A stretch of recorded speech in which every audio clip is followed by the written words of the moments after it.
अकोला महानगरपालिका स्थानिक स्वराज्य संस्थांच्या निवडणुका होऊ घातलेल्या आहेत. विविध प्रभागातील विविध पक्षाचे नगरसेवक उमेदवार विविध पक्षांनी दिलेले आहेत. प्रभाग क्रमांक 15 मध्ये मी सध्या आलेली आहे आणि प्रभाग क्रमांक 15 मध्ये नेमकं कुणाचं वातावरण आहे, कुणाचं नाव चर्चेत आहे, कुणाची हवा आहे आपण जाणून घेऊयात. सुभाष पात्रीकर माजी प्राध्यापक आपल्या सोबत आहेत. सर, खूप खूप स्वागत तुमचं आमच्या. नमस्कार मॅडम. नमस्कार.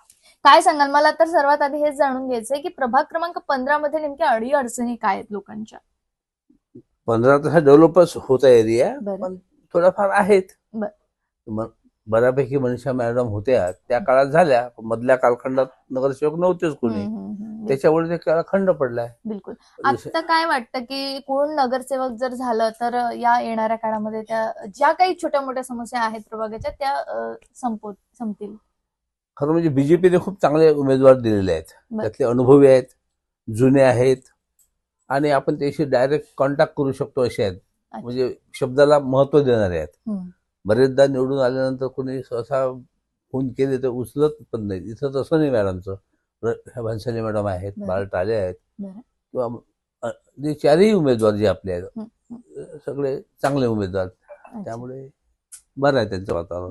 बाकीचे उमेदवार आणि जसं भन्साली मॅम, तुम्ही या चौघांना पण पर्सनली ओळखता? हो, प्रश्नच नाही, ओळखतोच. बरं, त्यांचं नेचर नेमकं कसं आहे, किंवा जे आता तुम्ही ओळखताच पण सामान्य जे नागरिक असतात त्यांच्याशी त्यांचं बॉन्डिंग कसं आहे?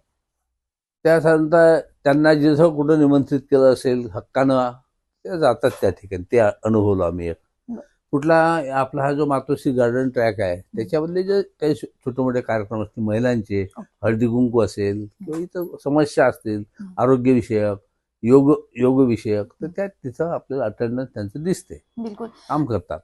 खरं म्हणजे काय, आता कोरोना होऊन गेला आणि या काळामध्येच मला वाटते राजकारणी लोकांची खरी ओळख लोकांना पटलेली आहे. एक सामान्य नागरिक म्हणून तुम्हाला जर आम्ही विचारलं की कोरोनामध्ये या लोकांनी काय केलं तर काय सांगाल?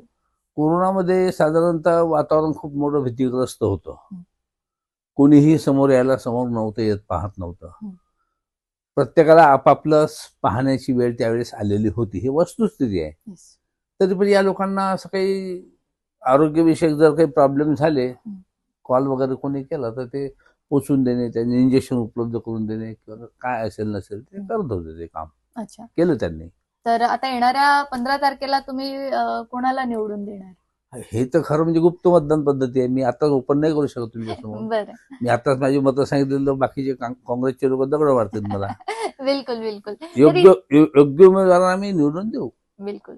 लोकशाहीमध्ये ओपन नाही करतात ना आपलं मत. गुप्त मतदान पद्धती आहे. बरोबर.